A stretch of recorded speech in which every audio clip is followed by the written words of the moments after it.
Inverted conditionals, making grammar dance. Hello, grammar enthusiasts. Today, we are diving into an exciting aspect of English language learning, inversion in conditional sentences.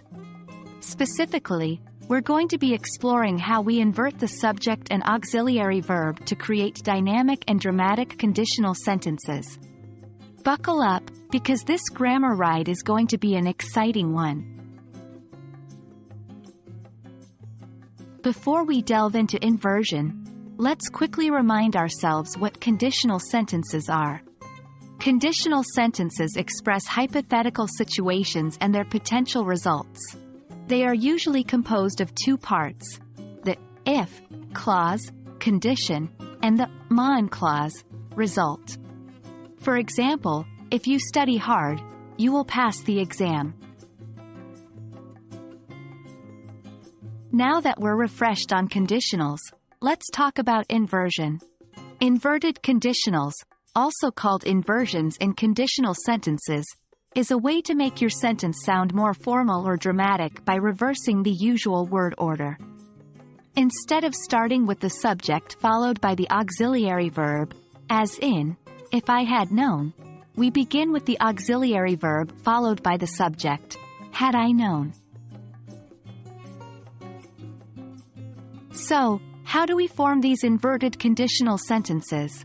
It's simpler than you might think. Firstly, start with your auxiliary verb. This could be had, should, were, etc. After this, insert your subject, I, you, we, etc. Finally, continue with the rest of the sentence.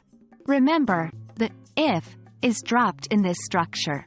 For example, were I rich, I would travel the world. Important note: we can only use inversion in conditional sentences when the if clause uses were, had, or should. Here are a few more examples. Had I known about the traffic, I would have left earlier. Instead of, if I had known about the traffic, I would have left earlier. Should you need help, don't hesitate to ask. Instead of, if you should need help, don't hesitate to ask. Now that we understand the structure, let's put it into practice. Write down some standard conditional sentences, then try transforming them using inversion. Remember, practice makes perfect. That's all for today's lesson on inverted conditional sentences. We hope you've gained some insights into how inverting the subject and auxiliary verb can give your English a more formal or dramatic flair. Remember, it's all about practice and getting comfortable with these structures. Keep practicing, and you'll be a master in no time. Until next time, keep exploring the beauty of English grammar. Happy learning!